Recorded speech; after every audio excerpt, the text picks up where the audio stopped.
ಸ್ವಾಗತ. ನಾನು ನವಿತಾ ಜೆ. ಮೊದಲ ಸುದ್ದಿ ಇವತ್ತು ಆಂಧ್ರ ಸಿಎಂ ಚಂದ್ರಬಾಬು ನಾಯ್ಡು ಬೆಂಗಳೂರಿಗೆ ಬಂದಿರುವ ಸುದ್ದಿ. ಸೀದಾ ದೇವೇಗೌಡರ ಮನೆಗೆ ಬಂದ್ರು ಆಂಧ್ರ ಸಿಎಂ ಚಂದ್ರಬಾಬು ನಾಯ್ಡು ಅವರು. ಸಿಎಂ ಕುಮಾರಸ್ವಾಮಿನೂ ಕೂಡ ಆ ಸಂದರ್ಭದಲ್ಲಿ ಬಂದ್ರು. ಎಲ್ಲರೂ ಅಂದ್ಕೊಂಡಿದ್ದು ತೃತೀಯ ರಂಗದ ವಿಷಯ ಚರ್ಚೆ ಮಾಡ್ತಾರೆ ಅಂತ. ಆದ್ರೆ ತೃತೀಯ ರಂಗದ ಜೊತೆಗೆ ಜನಾರ್ದನ ರೆಡ್ಡಿ ವಿಷಯ ನಾಯ್ಡು ಪಾಲಿಗೆ ಇವತ್ತು ಇಂಪಾರ್ಟೆಂಟ್ ಆಗಿತ್ತು. ಆಂಧ್ರ ಸಿಎಂ ಚಂದ್ರಬಾಬು ನಾಯ್ಡು ಇವತ್ತು ಬೆಂಗಳೂರಿನಲ್ಲಿರೋ ಜೆಡಿಎಸ್ ವರಿಷ್ಠ ದೇವೇಗೌಡರ ಮನೆಗೆ ಬಂದಾಗ ದೇವೇಗೌಡರು ಹೂಗುಚ್ಚ ಕೊಟ್ಟು ಸ್ವಾಗತಿಸಿದ್ರು. ಆಮೇಲೆ ಗೌಡರ ಮನೆಯೊಳಗೆ ವಾಸ್ತು ಪ್ರಕಾರ ಕುಬೇರ ಮೂಲೆಯಲ್ಲಿ ಕೂತು ರಾಜಕೀಯ ಚರ್ಚೆ ಮಾಡಿದ್ರು. ಮುಖ್ಯವಾಗಿ ಚರ್ಚೆ ಆಗಿದ್ದು 3 ವಿಷಯ. ಹೌದು, ತೃತೀಯ ರಂಗ ರಚನೆಗಿಂತ ಹೆಚ್ಚಾಗಿ ಚಂದ್ರಬಾಬು ನಾಯ್ಡು ಈಗ ತಮ್ಮ ಅಸ್ತಿತ್ವದ ಬಗ್ಗೆ ಹೆಚ್ಚು ತಲೆ ಕೆಡಿಸಿಕೊಂಡಿದ್ದಾರೆ. ಆಂಧ್ರದಲ್ಲಿ ಜಗನ್ಮೋಹನ್ ರೆಡ್ಡಿ ವಿರುದ್ಧ ತೊಡೆತಟ್ಟಲು ಜನಾರ್ದನ ರೆಡ್ಡಿಯನ್ನ ದಾಳ ಮಾಡಿಕೊಳ್ಳೋದು ನಾಯ್ಡು ಪ್ರಮುಖ ಉದ್ದೇಶ. ಅದಕ್ಕಾಗಿ ಇವತ್ತು ನಾಯ್ಡು ದೇವೇಗೌಡರ ಜೊತೆ ಕುಮಾರಸ್ವಾಮಿ ಜೊತೆ ಗೌಪ್ಯ ಚರ್ಚೆ ನಡೆಸಿದ್ರು. ಗಣಿ ಉದ್ಯಮಿ ಜನಾರ್ದನ ರೆಡ್ಡಿಗೆ ಗಣಿಗಾರಿಕೆ ವಿಸ್ತರಿಸಲು ನೆರವಾಗಿದ್ದೇ ವೈಎಸ್ಆರ್ ಮುಖ್ಯಸ್ಥ ಜಗನ್ಮೋಹನ್ ರೆಡ್ಡಿ. ಜನಾರ್ದನ ರೆಡ್ಡಿಗೂ ಜಗನ್ಮೋಹನ್ ರೆಡ್ಡಿಗೂ ಒಳ್ಳೆ ಸ್ನೇಹ ಇದೆ. ಆದ್ರೆ ಆಂಧ್ರದಲ್ಲೀಗ ಸಿಎಂ ಚಂದ್ರಬಾಬು ನಾಯ್ಡು ವರ್ಚಸ್ಸು ಕುಗ್ಗಿದ್ದು ಜಗನ್ ವರ್ಚಸ್ಸು ಹೆಚ್ಚಾಗಿದೆ. ಇದಕ್ಕೆಲ್ಲ ಕಾರಣ ಜನಾರ್ದನ ರೆಡ್ಡಿ ಬೆಂಬಲ. ಹೀಗಾಗಿ ಆಂಧ್ರದಲ್ಲಿ ಜಗನ್ ಹವಾ ಹತ್ತಿಕ್ಕಬೇಕಾದ್ರೆ ರೆಡ್ಡಿ ಪ್ರಕರಣದ ಇಂಚಿಂಚು ಮಾಹಿತಿ ನಾಯ್ಡುಗೆ ಬೇಕು. ಸಿಸಿಬಿ ರೆಡ್ಡಿಗೆ ಕೆಡ್ಡ ತೋಡಿದ ಸಮಯವನ್ನೇ ಬಳಸಿಕೊಂಡ್ರೆ ಆಂಧ್ರದಲ್ಲಿ ಜಗನ್ ಶಕ್ತಿ ಉಡುಗಿ ಹೋಗಲಿದೆ ಅನ್ನೋದು ನಾಯ್ಡು ಲೆಕ್ಕಾಚಾರ.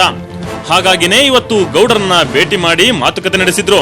ಇದಕ್ಕೆ ಸಾಕ್ಷಿ ಅನ್ನೋ ಹಾಗೆ ನಾಯ್ಡು ಇಡಿ ಪ್ರಕರಣದ ಬಗ್ಗೆನೇ ಮಾತನಾಡಿದ್ದು.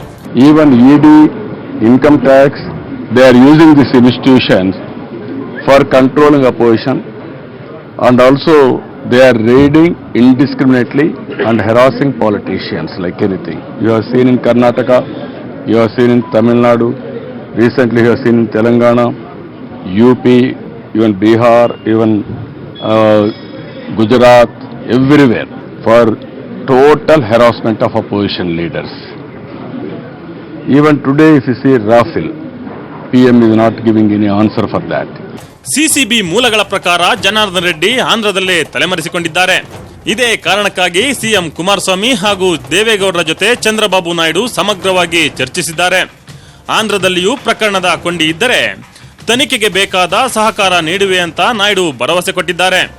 ರೆಡ್ಡಿ ಪ್ರಕರಣವನ್ನ ಗಂಭೀರವಾಗಿ ಪರಿಗಣಿಸಿದ್ದು ತನಿಖೆ ನಡೆಸಲಾಗುತ್ತಿದೆ ಅಂತ ಸಿಎಂ ಕುಮಾರಸ್ವಾಮಿ ಕೂಡ ಹೇಳಿದ್ದಾರೆ. ಇದು ಸಾರ್ವಜನಿಕರಿಗೆ ಆಗಿರತಕ್ಕಂಥ ಹಲವಾರು ರೀತಿಯ ದೋಖ ಆಗಿರತಕ್ಕಂಥ ಘಟನೆ ಏನಿದೆ ಅದನ್ನ ದೂರು ಕೊಟ್ಟಿದ್ದಾರೆ. ಅದರ ತನಿಖೆಯ ಹಂತದಲ್ಲಿ ಇರತಕ್ಕಂಥದ್ದೇನಿದೆ ಆ ತನಿಖೆಯ ಹಂತದಲ್ಲಿ ಇದರ ಬಗ್ಗೆ ನಾನು ಸಾರ್ವಜನಿಕವಾಗಿ ಚರ್ಚೆ ಮಾಡೋ ಸೂಕ್ತ. ಇದರ ಜೊತೆಗೆ ತೃತೀಯ ರಂಗ ರಚನೆ ಮಹಾಗಠಬಂಧನ್ಗೆ ಗೌಡರ ಸಾರಥ್ಯ ವಹಿಸಬೇಕು ಅಂತ ನಾಯ್ಡು ಮನವಿ ಮಾಡಿದ್ದಾರೆ. ಅದೇನೇ ಇರಲಿ, ನಾಯ್ಡು ವರ್ಚಸ್ಸು ಜಗನ್ ವರ್ಚಸ್ಸಿನ ಮಧ್ಯೆ ರೆಡ್ಡಿಗೆ ಸಂಕಷ್ಟ ಎದುರಾಗಿದ್ದು ಮತ್ತಷ್ಟು ಕಂಟಕ ಫಿಕ್ಸ್ ಆಗೋದು ನಿಶ್ಚಿತ. ಜನಾರ್ದನ ಹೆಬ್ಬಾರ್ ಜೊತೆ ಕೃಷ್ಣ, ನ್ಯೂಸ್ 18 ಕನ್ನಡ, ಬೆಂಗಳೂರು. ಆಂಧ್ರ ಸಿಎಂ ಈ ಒಂದು ಭೇಟಿಯ ಹಿಂದೆ ರಾಜಕೀಯ ಇರೋದಂತೂ ಸುಳ್ಳಲ್ಲ. ಇನ್ನು ಬಹುಕೋಟಿ ಆಂಬಿಡೆಂಟ್ ಚಿಟ್ ಫಂಡ್ ವಂಚನೆ ಪ್ರಕರಣದ ತನಿಖೆ ತೀವ್ರ ಗತಿಯಲ್ಲಿ ನಡೀತಾ ಇದೆ. ಸಿಸಿಬಿ ಪೊಲೀಸರ 4 ತಂಡಗಳು ವಿವಿಧ ಆಯಾಮಗಳಲ್ಲಿ ತನಿಖೆ ನಡೆಸ್ತಾ ಇದ್ದು ಜನಾರ್ದನ ರೆಡ್ಡಿ ಬಂಧನಕ್ಕೆ ಬಲೆ ಬೀಸಲಾಗಿದೆ. ಚಿಟ್ ಫಂಡ್ ಮಾಲೀಕನಿಗೆ ಫುಲ್ ಡ್ರಿಲ್. ಫರೀದ್ ಸ್ಥಳ ಮಹಜರು ವಿಡಿಯೋ ಲೀಕ್.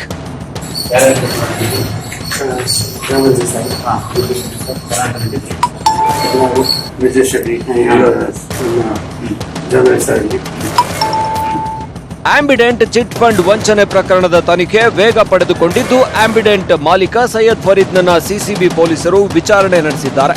ಚಾಮರಾಜಪೇಟೆಯ ಕಚೇರಿಗೆ ಕರೆಸಿದ ಸಿಸಿಬಿ ಹೆಚ್ಚುವರಿ ಪೊಲೀಸ್ ಆಯುಕ್ತ ಅಲೋಕ್ ಕುಮಾರ್, ಡಿಸಿಪಿ ಗಿರೀಶ್ 3 ಗಂಟೆಗಳ ಕಾಲ ಜನಾರ್ದನ್ ರೆಡ್ಡಿ ಡೀಲ್ ಸಂಬಂಧ ಡ್ರಿಲ್ ಮಾಡಿದ್ದಾರೆ.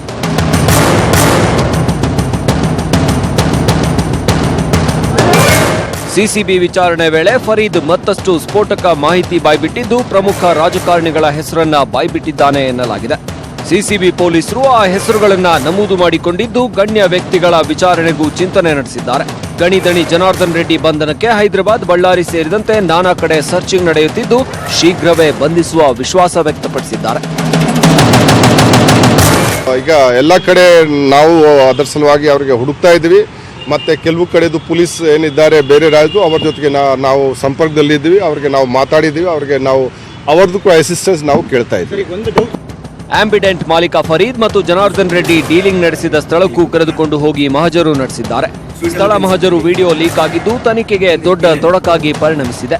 ಇದೀಗ ವಿಡಿಯೋ ಲೀಕ್ ಬಗ್ಗೆಯೂ ತನಿಖೆ ನಡೆಸಲು ಮುಂದಾಗಿದ್ದು ತಪ್ಪಿತಸ್ಥರ ಮೇಲೆ ಕ್ರಮ ಕೈಗೊಳ್ಳುವ ಭರವಸೆ ನೀಡಿದರು.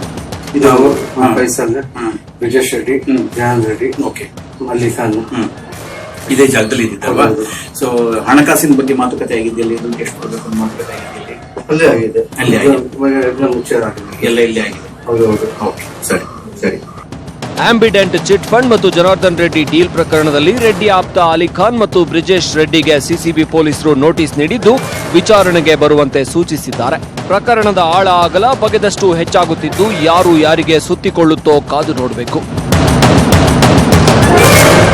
ಗಂಗಾಧರ್ ಜೊತೆ Muniraju, crime bureau, news 18 Kannada. ಒಟ್ಟಾರೆ ಪ್ರತಿದಿನ ಒಂದೊಂದು ಟ್ವಿಸ್ಟ್ ಅನ್ನ, ಪ್ರತಿ ಕ್ಷಣ ಒಂದೊಂದು ತಿರುವನ್ನ ಪಡಿತಾನೆ ಇದೆ ಈ ಪ್ರಕರಣ. ಯಾವ ರೀತಿಯಾಗಿ ಅಂತ್ಯಗೊಳ್ಳುತ್ತೆ ಅನ್ನೋದು ಕಾದು ನೋಡಬೇಕು. ಇನ್ನು ಬೆಂಗಳೂರಿನ ಜೊತೆ ಗಣಿನಾಡು ಬಳ್ಳಾರಿಯಲ್ಲೂ ಸಿಸಿಬಿ ರೆಡ್ಡಿ ಬೇಟೆ ನಡೆಯಿತು. ರೆಡ್ಡಿ ಮಾವನ್ ಮನೆ, ರಾಮುಲು ಮನೆ, ರೆಡ್ಡಿ ಒಡೆತನದ ಕಂಪನಿಗಳಲ್ಲೂ ಪರಿಶೀಲನೆ ನಡೆಯಿತು.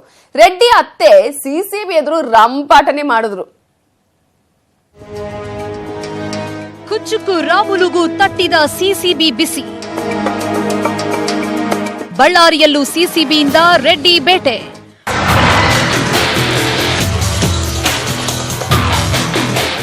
ಬಳ್ಳಾರಿಯಲ್ಲಿ ಬೆಳಗ್ಗೆ 6 ಗಂಟೆಯಿಂದಲೇ ಬೆಂಗಳೂರಿನ CCB ACP Manjunath Chaudhary team ಬಿಟ್ಟು ಬಿಡದೆ ಪರಿಶೀಲನೆ ಮಾಡಿದ್ರು. ರೇಡ್ ವಿಷಯ ತಿಳಿತಾ ಇದ್ದಂತೆ ರೆಡ್ಡಿ ಮನೆಗೆ ಬಂದ ಆಪ್ತ ಸ್ನೇಹಿತ ಶ್ರೀರಾಮುಲು ಸಿಸಿಬಿ ಪೊಲೀಸರು ಕೇಳೋ ಮಾಹಿತಿಗೆ ಉತ್ತರ ಕೊಟ್ರು. ರೆಡ್ಡಿ ಮಾವ, ಅತ್ತೆ, ಪತ್ನಿಯ ಸುದೀರ್ಘ ವಿಚಾರಣೆ. ಸಿಸಿಬಿ ಎದುರು ಹೈ ಡ್ರಾಮಾ ಸೃಷ್ಟಿಸಿದ ರೆಡ್ಡಿ ಅತ್ತೆ. ಬಳ್ಳಾರಿಯ ರೆಡ್ಡಿ ನಿವಾಸ ಕುಟೀರದಲ್ಲಿ ಸಿಸಿಬಿ ಪರಿಶೀಲನೆಗೆ ಮುಂದಾದ ರೆಡ್ಡಿ ಮಾವ ಪರಮೇಶ್ವರ್, ರೆಡ್ಡಿ ಅತ್ತೆ ನಾಗಲಕ್ಷ್ಮಮ್ಮ ರಂಪಾಟ ಮಾಡಿದ್ರು. ಮನೆಯಲ್ಲಿ ಯಾರು ಇಲ್ಲದ ವೇಳೆ ಯಾಕ್ ಬಂದ್ರಿ, ನಿಮ್ಗೆ ಯಾರ್ ಬರೋಕ್ ಹೇಳಿದ್ದು ಅಂತ ಕೂಗಾಡಿದ್ರು. ಆಗ ಸಿಸಿಬಿ ಪೊಲೀಸರು ಮಹಿಳಾ ಕಾನ್ಸ್ಟೇಬಲ್ ಕರೆಸಿಕೊಂಡು ವಿಚಾರಣೆಗೆ ಒಳಪಡಿಸಿದ್ರು. ಮನೆಯಲ್ಲಿ ತಣ್ಣಗೆ ಕುಳಿತಿದ್ದ ರೆಡ್ಡಿ ಪತ್ನಿ ಅರುಣಾ ಲಕ್ಷ್ಮಿಯನ್ನೂ ವಿಚಾರಣೆ ನಡೆಸಿ ದಾಖಲೆ ಪರಿಶೀಲಿಸಿದ್ರು. ದಾಳಿ ಮುಗಿದ ನಂತರ ಪತ್ನಿ ಅರುಣಾಲಕ್ಷ್ಮಿ ಪಂಚನಾಮೆಗೆ ಸಹಿ ಮಾಡಿದ್ರು. ಓಎಂಸಿ ಕಂಪನಿ ಮೇಲೂ ರೇಡ್, ದಾಖಲೆ ವಶಕ್ಕೆ. ರೆಡ್ಡಿ ಬೆಂಬಲಕ್ಕೆ ಬಂದ ಆಂಧ್ರ ಮಾಜಿ ಶಾಸಕ. ರೆಡ್ಡಿ ಮನೆಯನ್ನೆಲ್ಲ ಜಾಲಾಡಿದ ಬಳಿಕ ರೆಡ್ಡಿ ಮನೆ ಎದುರಿದ್ದ ಓಬಳಾಪುರ ಮೈನಿಂಗ್ ಕಂಪನಿಗೆ ಸಿಸಿಬಿ ಪಡೆ ಎಂಟ್ರಿ ಕೊಡ್ತು. ರೆಡ್ಡಿ ಮಾವ ಪರಮೇಶ್ವರ್ ರೆಡ್ಡಿಯನ್ನ ಜೊತೆಯಲ್ಲೇ ಕರ್ಕೊಂಡು ಹೋಗಿ ದಾಖಲೆ ಹುಡುಕಿದ್ರು. ಅದೇ ಸಮಯಕ್ಕೆ ರೆಡ್ಡಿ ಆಪ್ತರಲ್ಲಿ ಒಬ್ಬರಾದ ಆಂಧ್ರ ವೈಎಸ್ಆರ್ ಪಕ್ಷದ ಮುಖಂಡ ಮಾಜಿ ಶಾಸಕ ಕಾಪು ರಾಮಚಂದ್ರ ರೆಡ್ಡಿನೂ ಬಂದಿದ್ದು ಹಲವು ಪ್ರಶ್ನೆಗಳನ್ನ ಹುಟ್ಟುಹಾಕಿದೆ. ಟಾಯ್ಲೆಟ್, ಬಾತ್ರೂಮ್, ಟ್ಯಾಂಕ್ನಲ್ಲೂ ಹುಡುಕಾಟ. ಪ್ರತಿಯೊಂದನ್ನ ವಿಡಿಯೋ ರೆಕಾರ್ಡ್ ಮಾಡಿದ ಸಿಸಿಬಿ. ರೆಡ್ಡಿ ಮನೆ, ಕಚೇರಿ ದಾಳಿಯ ಪ್ರತಿಯೊಂದು ಮಾಹಿತಿಯನ್ನ ಸಿಸಿಬಿ ಪೊಲೀಸರು ಜಿಪಿಆರ್ಎಸ್ ಮೂಲಕ ವಿಡಿಯೋ ಹಾಗೂ ಫೋಟೋ ತಗೊಂಡಿದ್ದಾರೆ. ಟೆರೆಸ್ ಮೇಲಿನ ಸಿಂಟೆಕ್ಸ್, ವಾಶ್ರೂಮ್ ಕೂಡ ಬಿಡದೆ ಪರಿಶೀಲನೆ ಮಾಡಿದ್ದಾರೆ. ಬೆಳಗ್ಗೆ ಉಪಹಾರ, ಮಧ್ಯಾಹ್ನ ಊಟ ಹೊರಗಡೆ ತರಿಸಿಕೊಂಡು ಸಿಸಿಬಿ ಪೊಲೀಸರು ಪರಿಶೀಲಿಸಿದ್ದನ್ನ ನೋಡಿದ್ರೆ ಮಹತ್ವದ ದಾಖಲೆಗಳನ್ನ ಸಿಸಿಬಿ ಪಡೆ ಕಲೆ ಹಾಕಿರೋದು ಸತ್ಯ. ಶರಣು ಹಂಪಿ, ನ್ಯೂಸ್ 18 ಕನ್ನಡ, ಬಳ್ಳಾರಿ. ಇನ್ನು ಜನಾರ್ದನ ರೆಡ್ಡಿ ವಿಷಯ ಬಿಜೆಪಿಗೆ ಬಿಸಿ ತುಪ್ಪವಾಗಿ ಪರಿಣಮಿಸಿದೆ. ಆದ್ರೂ ಯಡಿಯೂರಪ್ಪ ಬಿಸಿ ತುಪ್ಪವನ್ನ ಒಳಗೇ ನುಂಗಿ ರೆಡ್ಡಿ ವಿಷಯ ನನಗೆ ಗೊತ್ತಿಲ್ಲ ಅಂತ ಸೈಲೆಂಟ್ ಆಗಿದ್ದಾರೆ.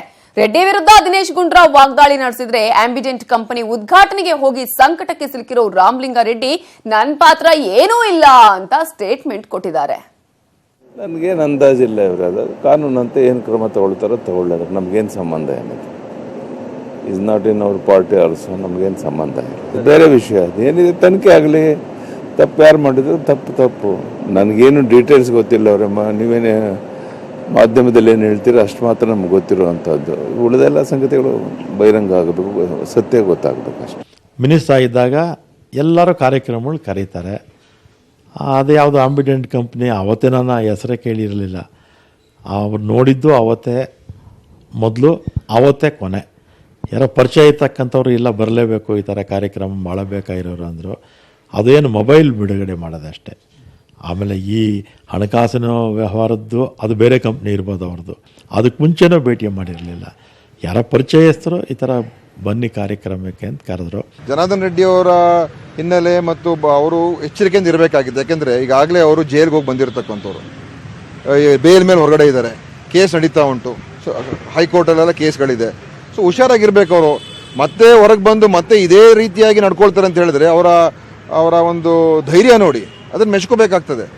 ನಾನು ಮಾಡಿದ್ದೆ ಸರಿ, ಇನ್ನೊಂದು ಅವಕಾಶ ಸಿಕ್ಕಿದ್ರೆ ಮತ್ತೆ ದರೋಡೆ ಮಾಡ್ತೀನಿ ಅಂತ ಒಂದು ತೀರ್ಮಾನಕ್ಕೆ ಬಂದಿರ್ಬೋದು ಅವರು, ಅಂಥ ವ್ಯಕ್ತಿತ್ವ ಅವರು. ಅದಕ್ಕೆ ಈಗಲಾದರೂ ಇಂಥ ಘಟನೆಗಳಾದಾಗ ಮನುಷ್ಯ ಪರಿವರ್ತನೆ ಆಗಬೇಕು. ಆಂಬಿಡೆಂಟ್ ಕಂಪನಿಯ ವಿಚಾರಕ್ಕೆ ಸಂಬಂಧಪಟ್ಟಂತೆ ಆಂಬಿಡೆಂಟ್ ಕಂಪನಿಯ ಮಾಲೀಕ ಫರೀದ್ ನನ್ನ ಈಗಾಗಲೇ ಪೊಲೀಸರು ಡ್ರಿಲ್ ಮಾಡ್ತಾ ಇದ್ದಾರೆ, ಸಾಕಷ್ಟು ವಿಚಾರಣೆಯನ್ನ ಮಾಡ್ತಾ ಇದ್ದಾರೆ. ಇವತ್ತು ಅಲೋಕ್ ಕುಮಾರ್ ಅವರು ಈಗ ಡ್ರಿಲ್ ಮಾಡಿರುವಂತಹ ಒಂದು ವಿಚಾರ ಈಗಾಗಲೇ ಬಹಿರಂಗ ಆಗಿರುವಂತದ್ದು. ಅಲೋಕ್ ಕುಮಾರ್ ಅವರು ಸಾಕಷ್ಟು ಪ್ರಶ್ನೆಗಳನ್ನ ಈ ಸಂದರ್ಭದಲ್ಲಿ ಕೇಳಿದ್ದಾರೆ. ಅಲೋಕ್ ಕುಮಾರ್ ಹೇಳ್ತಾ ಇದ್ದಾರೆ, ಆ ಒಂದು ಪ್ರಶ್ನೆಗಳನ್ನ ನಾವು ನೋಡ್ತಾ ಹೋಗೋದಾದ್ರೆ, ನೀನು ಎಷ್ಟು ಜನರ ದುಡ್ಡು ತಿಂದ ಆರಾಮಾಗಿದೆಯಾ, ಒಂದ್ ಪೈಸಾನು ಬಿಡದೆ ಕಕ್ಕಿಸ್ತೀನಿ ಅಂತ ಹೇಳಿದಂತಹ ಸಂದರ್ಭದಲ್ಲಿ ಫರೀದ್ ಹೇಳ್ತಾನೆ ಆಯ್ತು ಸ್ವಾಮಿ ಅಂತ. ಆದ್ರೆ ಅಲೋಕ್ ಕುಮಾರ್ ಹೇಳ್ತಾರೆ, ಎಲ್ಲೆಲ್ಲಿ ಆಸ್ತಿ ಮಾಡಿದ್ಯಾ ನಮ್ಗೆಲ್ಲ ಗೊತ್ತಿಲ್ಲ ಅನ್ಕೊಂಡಿದ್ಯಾ ಅಂತ ಹೇಳ್ತಾರೆ. ಜನರ ದುಡ್ಡು ವಾಪಸ್ ಕೊಡಿಸ್ಬೇಕು ಅಂತಾನೆ ಈ ಕೇಸ್ ನಂಗ್ ಕೊಟ್ಟಿರೋದು, ಕರೆಕ್ಟ್ ಆಗಿ ಹೇಳು ಯಾರ್ಯಾರು ಎಷ್ಟು ದುಡ್ಡು ಕೊಟ್ಟಿದ್ಯಾ ಅಂತ ಕೇಳ್ತಾರೆ. ಆಗ ಫರೀದ್ ಹೇಳ್ತಾನೆ, ವಿಜಯ್ ಅನ್ನೋರಿಗೆ 25 ಕೋಟಿ, ಜನಾರ್ದನ್ ರೆಡ್ಡಿಗೆ 20 ಕೋಟಿ, ಆಸಿಫ್ ಅಲಿ ಅನ್ನೋರಿಗೆ 15 ಕೋಟಿ ಕೊಟ್ಟಿದ್ದೀನಿ ಅಂತ ಹೇಳ್ತಾನೆ. ಜೊತೆಗೆ 15ಕ್ಕೂ ಹೆಚ್ಚು ಬಿಸ್ನೆಸ್ ಮೆನ್, ಬೆಂಗಳೂರಿನ ಹಾಲಿ ಶಾಸಕರು, ಒಂದಷ್ಟು ಕಾರ್ಪೊರೇಟರ್ಸ್ಗೂ ಕೊಟ್ಟಿದ್ದೀನಿ, MLA ಎಲೆಕ್ಷನ್, ಕಾರ್ಪೊರೇಷನ್ ಎಲೆಕ್ಷನ್ಗೂ ದುಡ್ಡು ಕೊಟ್ಟಿದ್ದೀನಿ ಅಂತ ಹೇಳ್ತಾನೆ.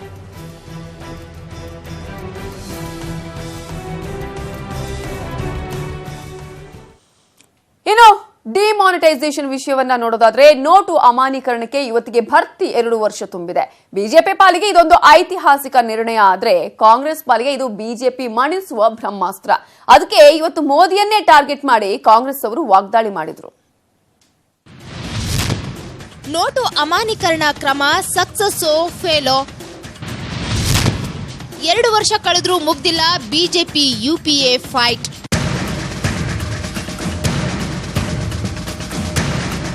ಸರಿಯಾಗಿ 2 ವರ್ಷ ಅಂದ್ರೆ 2016ರ ನವೆಂಬರ್ 8ರಂದು ನೋಟು ಅಮಾನ್ಯೀಕರಣವನ್ನ ಪ್ರಧಾನಿ ನರೇಂದ್ರ ಮೋದಿ ಘೋಷಿಸಿದ್ರು. ಹಳೆಯ 500 ಮತ್ತು 100 ರೂಪಾಯಿ ನೋಟುಗಳನ್ನು ನಿಷೇಧಿಸಿದ್ರು. ಜನಸಾಮಾನ್ಯರಿಗೆ ಇದರಿಂದ ಸಾಕಷ್ಟು ಸಮಸ್ಯೆ ಆಯ್ತು. ಅದನ್ನ ಜನರು ಮರ್ತಿದ್ದೂ ಆಯ್ತು. ಆದ್ರೆ ಕಾಂಗ್ರೆಸ್ ನಾಯಕರು ಮಾತ್ರ ಮರ್ತಿಲ್ಲ. ಈಗಲೂ ನೋಟು ಅಮಾನ್ಯೀಕರಣ ವಿಷಯ ಹಿಡಿದು ಬಿಜೆಪಿ ವಿರುದ್ಧ ವಾಚಾಮಗೋಚರವಾಗಿ ವಾಗ್ದಾಳಿ ಮಾಡ್ತಾನೆ ಇದ್ದಾರೆ. ಇವತ್ತು ಮಾಜಿ ಪ್ರಧಾನಿ ಮನಮೋಹನ್ ಸಿಂಗ್ ಮಾಡಿದ್ದು ಅದನ್ನೇ. ನೋಟು ಅಮಾನ್ಯೀಕರಣದಿಂದ ಉಂಟಾಗಿರೋ ಗಾಯದ ಕಲೆಗಳು ಈಗಲೂ ಕಾಣ್ತಿವೆ ಅಂತ ಸಿಂಗ್ ಸಿಟ್ಟು ಹೊರಹಾಕಿದ್ರು. ನೋಟು ಅಮಾನ್ಯೀಕರಣ ಅತ್ಯಂತ ದುರದೃಷ್ಟ ಕ್ರಮ. ಇದರಿಂದ ದೀರ್ಘಕಾಲದವರೆಗೆ ಭಾರತದ ಆರ್ಥಿಕತೆ ಮತ್ತು ಅಭಿವೃದ್ಧಿಯ ಮೇಲೆ ದುಷ್ಪರಿಣಾಮ ಬೀರಲಿದೆ. ನೋಟು ಅಮಾನ್ಯೀಕರಣದಿಂದ ದೇಶದ ಪ್ರತಿಯೊಬ್ಬ ಪ್ರಜೆಯೂ ಬಾಧೆ ಅನುಭವಿಸಿದ್ದಾರೆ.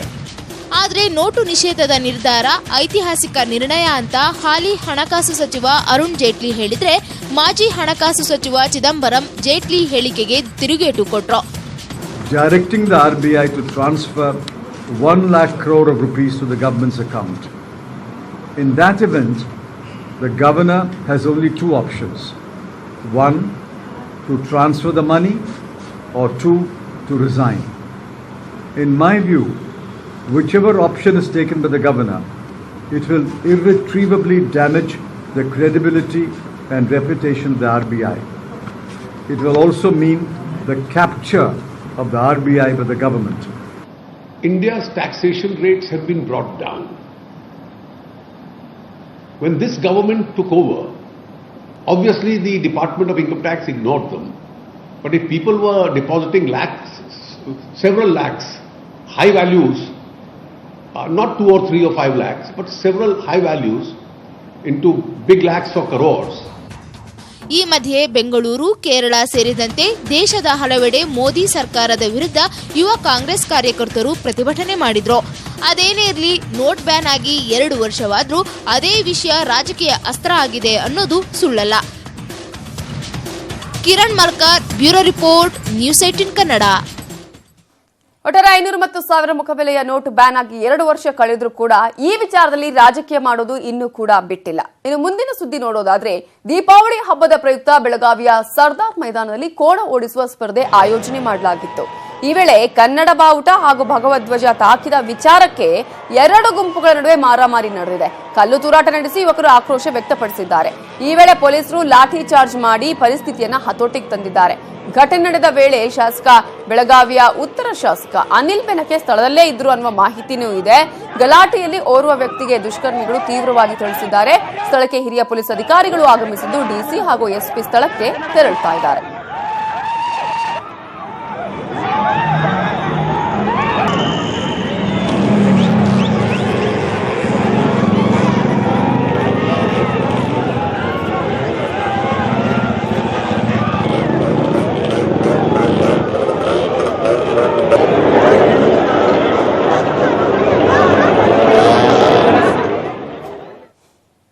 ನವೆಂಬರ್ 10ರಂದು ನಡೆಯುವ ಟಿಪ್ಪು ಜಯಂತಿಗೆ ಬಿಜೆಪಿ ಸೇರಿದಂತೆ ಹಿಂದೂ ಪರ ಸಂಘಟನೆಗಳು ವಿರೋಧ ವ್ಯಕ್ತಪಡಿಸಿವೆ.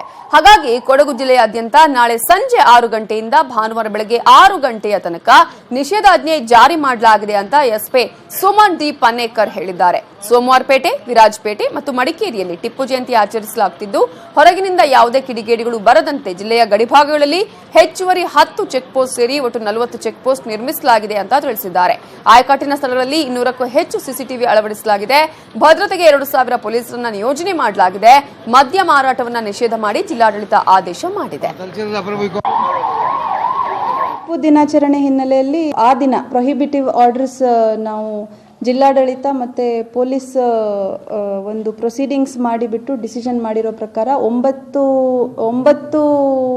ಸಂಜೆ 6 ಗಂಟೆಯಿಂದ 11ನೇ ತಾರೀಕು ಬೆಳಗ್ಗೆ 6 ಗಂಟೆವರೆಗೂ ಸೆಕ್ಷನ್ 144 CRPC ಜಾರಿಯಲ್ಲಿರ್ತದೆ. ಈ ಒಂದು ಆದೇಶದ ಪ್ರಕಾರ ಆ ದಿನ ಈ ಸೆಕ್ಷನ್ ಜಾರಿಯಲ್ಲಿ ಇರೋ ಟೈಮಲ್ಲಿ ಯಾವುದೇ ರೀತಿಯಾದಂತಹ ಸಭೆ, ಪೂರ್ವ ನಿಗದಿತ ಸಭೆಗಳನ್ನ ಬಿಟ್ಟು, ಕಾರ್ಯಕ್ರಮಗಳನ್ನ ಬಿಟ್ಟು ಯಾವುದೇ ಸಭೆ ಸಮಾರಂಭ ಆಗಲಿ ಅಥವಾ ಯಾವುದೇ ರೀತಿಯಾದಂತಹ ಉದ್ರೇಕಕಾರಿ ಭಾಷಣಗಳನ್ನ ಮಾಡುವಂಥದ್ದಾಗಲಿ ಅಥವಾ ಯಾವುದೇ ಈ ಬಂಟಿಂಗ್ಸ್, ಬ್ಯಾನರ್ಸ್, ಪೋಸ್ಟರ್ಸ್, ಫ್ಲೆಕ್ಸ್ಗಳನ್ನ ಹಾಕುವಂಥದ್ದಾಗಲಿ ಎಲ್ಲದಕ್ಕೂ ನಿಷೇಧವನ್ನು ಹೇರಿರ್ತಾರೆ. ಇನ್ನು ಶಬರಿಮಲೆಗೆ ಮಹಿಳೆಯರ ಪ್ರವೇಶ ವಿಚಾರದಲ್ಲಿ ಕೇರಳ ಸರ್ಕಾರದ ನಿಲುವು ಖಂಡಿಸಿ ಬಿಜೆಪಿ ರಥಯಾತ್ರೆ ಕೈಗೊಂಡಿದೆ. ಕೇರಳದ ಕಾಸರಗೋಡು ಜಿಲ್ಲೆಯ ಮಧೂರಲ್ಲಿ ಶಬರಿಮಲೆ ಅಯ್ಯಪ್ಪ ಸಂರಕ್ಷಣಾ ರಥಯಾತ್ರೆಗೆ ಬಿಜೆಪಿ ರಾಜ್ಯಾಧ್ಯಕ್ಷ ಯಡಿಯೂರಪ್ಪ ಚಾಲನೆ ಕೊಟ್ಟರು. ಕಾರ್ಯಕರ್ತರ ಜೊತೆ ಹೆಜ್ಜೆ ಹಾಕಿದ ಯಡಿಯೂರಪ್ಪ ಅಯ್ಯಪ್ಪ ಶರಣ ಘೋಷಕ್ಕೆ ಧ್ವನಿ ಕೂಡಿಸಿ ಸರ್ಕಾರದ ವಿರುದ್ಧದ ಹೋರಾಟಕ್ಕೆ ಬೆಂಬಲ ಕೊಟ್ಟಿದ್ದಾರೆ. ಈ ರಥಯಾತ್ರೆ ಕೇರಳದ ಹಲವು ಪ್ರದೇಶಗಳಲ್ಲಿ ಸಂಚರಿಸಿ ಪಂಪಾದಲ್ಲಿ ಕೊನೆಯಾಗಲಿದೆ.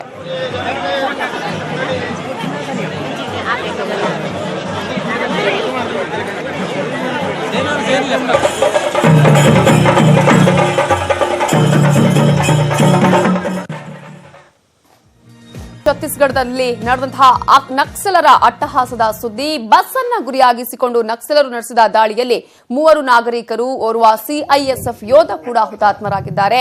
ಛತ್ತೀಸ್ಗಢದ ದಂತೇವಾಡದಲ್ಲಿ ನಕ್ಸಲರು ಇಂತಹ ಅಟ್ಟಹಾಸ ಮೆರೆದಿದ್ದಾರೆ. ಸ್ಫೋಟದಲ್ಲಿ ಬಸ್ ಚಾಲಕ, ಕಂಡಕ್ಟರ್, ಪ್ರಯಾಣಿಕ ಸಾವನ್ನಪ್ಪಿರುವುದಾಗಿ ಪೊಲೀಸರು ಮಾಹಿತಿ ಕೊಟ್ಟಿದ್ದಾರೆ. ಘಟನೆಯಲ್ಲಿ 2 ಸಿಐಎಸ್ಎಫ್ ಯೋಧರು ಗಂಭೀರವಾಗಿ ಗಾಯಗೊಂಡಿದ್ದು ಸ್ಥಳೀಯ ಆಸ್ಪತ್ರೆಗೆ ಅವರನ್ನು ದಾಖಲಿಸಲಾಗಿದೆ. ನವೆಂಬರ್ 12 ಮತ್ತು 20ರಂದು ಒಟ್ಟು 2 ಹಂತದಲ್ಲಿ ಛತ್ತೀಸ್ಗಢದ ವಿಧಾನಸಭೆ ಚುನಾವಣೆ ನಡೆಯಲಿದೆ. ಈ ಚುನಾವಣೆಗೂ ಮೊದಲು ನಕ್ಸಲರು ಇಂತಹ ಅಟ್ಟಹಾಸ ಮೆರೆದಿದ್ದು ಮತದಾನಕ್ಕೆ ಬರುವ ಜನರಿಗೆ ಇದು ಭಯ ಇಲ್ಲಿಂದ ಶುರುವಾಗಿದೆ.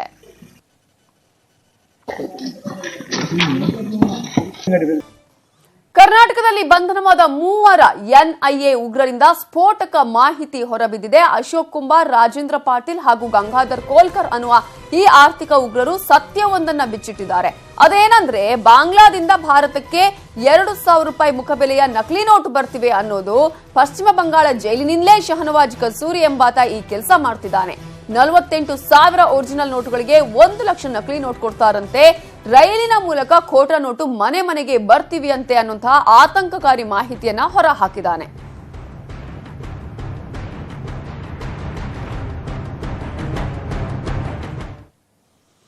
ನಾಡಿನಾದ್ಯಂತ ದೀಪಾವಳಿ ಸಂಭ್ರಮ ಜೋರಾಗಿದೆ. ಆದರೆ ಇದೇ ದೀಪಾವಳಿ ಹಲವರ ಬದುಕನ್ನು ಕೂಡ ಕಿತ್ತುಕೊಂಡಿದೆ. ಬೆಂಗಳೂರಲ್ಲಿ ನಿನ್ನೆ ಪಟಾಕಿ ಸಿಡಿಸಿ ಕೆಲವರು ಕಣ್ಣನ್ನ ಕಳ್ಕೊಂಡ್ರು. ಇವತ್ತು ಕೆಲವು ಕಡೆ ಕೂಡ ದುರಂತ ಸಂಭವಿಸಿದೆ. ರಾಜಸ್ಥಾನದ ಜೈಪುರದಲ್ಲಿ ಪಟಾಕಿ ಅವಘಡ ಸಂಭವಿಸಿದೆ. ಅಂಗಡಿ ಮುಂದೆ ಪಟಾಕಿ ಹೊಡೆಯುವಾಗ ಅಂಗಡಿಗೇನೆ ಬೆಂಕಿ ತಗುಲಿದೆ. ಬೆಂಕಿಯ ಕಿಡಿ ತಾಗಿದ ಕೂಡಲೇ ಅಂಗಡಿ ಸುಟ್ಟು ಭಸ್ಮವಾಗಿದೆ. ಪಕ್ಕದಲ್ಲಿದ್ದ ಅಂಗಡಿಗೂ ಕೂಡ ಬೆಂಕಿ ತಗುಲಿ ಭಾರೀ ಅನಾಹುತ ಸೃಷ್ಟಿಯಾಗಿದೆ.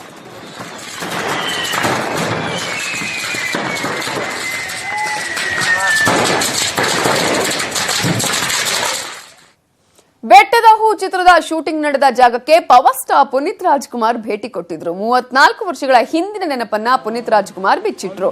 ಶೂಟಿಂಗ್ ನಡೆದ ಸ್ಥಳಗಳ ಬಗ್ಗೆ ಪುನೀತ್ ತಾವೇ ವಿವರಣೆ ಕೊಟ್ರು. ಬೆಟ್ಟದ ಹೂ ಚಿತ್ರ ಬಾಲನಟನಾಗಿದ್ದಾಗ ಪುನೀತ್ಗೆ ರಾಷ್ಟ್ರ ಪ್ರಶಸ್ತಿಯನ್ನ ತಂದುಕೊಟ್ಟಂತಹ ಸಿನಿಮಾ. ಹಾಗೆ ಚಿಕ್ಕಮಗಳೂರಿನ ಕೆಮ್ಮಣ್ಣುಗುಂಡಿ, ಬಾಬಾ ಬುಡನ್ಗಿರಿ ಮಾರ್ಗ ಮಧ್ಯೆ ಬರುವ ಅತ್ತಿಗುಂಡಿ ಗ್ರಾಮದಲ್ಲಿ ಬೆಟ್ಟದ ಹೂ ಸಿನಿಮಾ ಶೂಟಿಂಗ್ ನಡೆಸಲಾಗಿತ್ತು. ಇತ್ತೀಚೆಗೆ ನಟ ಸಾರ್ವಭೌಮ ಸಿನಿಮಾ ಶೂಟಿಂಗ್ ಮುಗಿಸಿ ಬರ್ತಾ ಇದ್ದಾಗ ಪುನೀತ್ ಅತ್ತಿಗುಂಡಿ ಕಡೆ ಕಾರ್ ತಿರುಗಿಸಿ ಒಂದ್ ಸುತ್ತು ಹಾಕಿ 34 ವರ್ಷದ ಹಳೆಯ ನೆನಪುಗಳನ್ನು ಕೂಡ ಮೆಲುಕು ಹಾಕಿದ್ರು. ಶೂಟ್ ಮಾಡಿದೆ ಆಕ್ಚುಲಿ ಬೆಟ್ಟದ ಹೂ ಸಿನಿಮಾ ಶೂಟ್ ಮಾಡಿರೋದಿಲ್ಲೇ ತುಂಬಾ ಹಳೆ ನೆನಪು. ಆಲ್ಮೋಸ್ಟ್ ಐ ಥಿಂಕ್ 84 ಮಿಡ್ಡಲ್ಲಿಲ್ಲ ಎಂಡಲ್ಲಿ ಶುರು ಮಾಡಿರ್ಬೋದು ಅಂತ. ಸೊ ತುಂಬ ಹಳೆ ಮೆಮೊರಿಗಳು. ಇಲ್ಲಿ ಯಾವುದೋ ಒಂದು ಜಾಗದಲ್ಲಿ ನನಗೆ ಇನ್ನೂ ಕರೆಕ್ಟಾಗಿ ಅರ್ಥ ಆಗ್ತಿಲ್ಲ, ಅದಕ್ಕೆ ಅವ್ರನ್ನೇ ಕೇಳಕ್ಕೆ ಟ್ರೈ ಮಾಡ್ತಾ ಇದ್ದೀನಿ. ಅವೇ ಇದ್ರಲ್ಲ ಅಲ್ಲಿ. ಸೊ ಇಲ್ಲಿ ಸೆಟ್ ಹಾಕಿದ್ದು ಯಾವುದೋ ಜಾಗದಲ್ಲಿ ಗೊತ್ತಿಲ್ಲ, ಬಹುಶಃ ಇದೇ ಇರ್ಬೋದೇನೋ. ಇಲ್ಲ ನೀವೇ ಬನ್ನಿ. ಹೌದಾ? ಇಲ್ಲ ಪರವಾಗಿಲ್ಲ. ನಾನು ಬೆಟ್ಟದ ವಿಲೇಜ್ ಶೂಟ್ ಮಾಡಿದೆ ಆ್ಯಕ್ಚುಲಿ. ನಾನು ಇಳ್ಕೊಳ್ಳೋಂಥ ಮನೆನ ಸೆಟ್ ಹಾಕಿದ್ರು. ಈ ಜಾಗನೋ ಇಲ್ಲ. ಸೊ ಹಾಗಾಗಿ ಆ ಫಿಲ್ಮ್ ಶೂಟ್ ಮಾಡಿದಾಗ ಇಲ್ಲಿ ಹಳ್ಳಿಲಿ ಒಂದು ಮನೆ, ಆ ಮನೆ ಸೆಟ್ ಹಾಕಿದ್ ನಾವೇ. ಒಂದು ಚಿಕ್ಕ ಅಂಗಡಿ, ಅಲ್ಲಿ ಬ್ರಹ್ಮಾವರವ್ರು ಕೂತ್ಕೊಂಡು ಸಂಪೂರ್ಣ ರಾಮಾಯಣ ಪುಸ್ತಕ ಮಾಡ್ತಾ ಇರ್ತೀನಿ. ಅದ್ರ ಜೊತೆಗೆ ನನ್ನ ತಾಯಿ ಕ್ಯಾರೆಕ್ಟರ್ ಮಾಡಿದ್ದು ಪದ್ಮವಾಸ್ ಅಂತ ಹೇಳಿ, ಜೊತೆಗೆ ವನವಳ್ಳಿ ಕೃಷ್ಣರೊಂದು ಗಾಡಿ ಅಂಗಡಿ ಕಲ್ಕೊಂಡು ಬರ್ತಾ ಇರ್ತಾರೆ. ಆಮೇಲೆ ಮೇಕಪ್ ಗುರು ಅಂತ ಒಬ್ರಿದ್ರು, ಅವರು ಕೂಡ ಒಂದು ಚಿಕ್ಕ ಕ್ಯಾರೆಕ್ಟರ್ ಮಾಡಿದ್ದಾರೆ. ಹಳ್ಳಿಲಿ ಓಡಾಡೋದು ಎಲ್ಲದಕ್ಕಿಂತ ಹೆಚ್ಚಾಗಿ ಬೆಟ್ಟ ಹುಲಿ ಅನ್ನೋ ಒಂದು ಹಾಡು ಬಾಲಣ್ಣವ್ರು ಆಡ್ತಾರೆ, ಅವ್ರ ಜೊತೆ ಆ್ಯಕ್ಟ್ ಮಾಡೋದಂತ ನೆನಪು. ಸುಮ್ಮನೆ ಇಳಿಬೇಕು ಅನ್ನಿಸ್ತು, ಒಂದಷ್ಟು ನೋಡಬೇಕು ಅಂತ ಅನ್ನಿಸ್ತು. Beautiful place, old memories. ಹಳೆ ನೆನಪನ್ನ ಕೂಡ ಬಿಚ್ಚಿಟ್ಟಿದ್ದಾರೆ ಪುನೀತ್ ರಾಜ್ಕುಮಾರ್. ಇದು ಇವತ್ತಿನ ಅಗ್ರ ರಾಷ್ಟ್ರೀಯ. ನೋಡ್ತಾ ಇರಿ ನ್ಯೂಸ್ 18 ಕನ್ನಡ. ಜಾಲ ನಮ್ಮದು, ಬಲ ನಿಮ್ಮದು.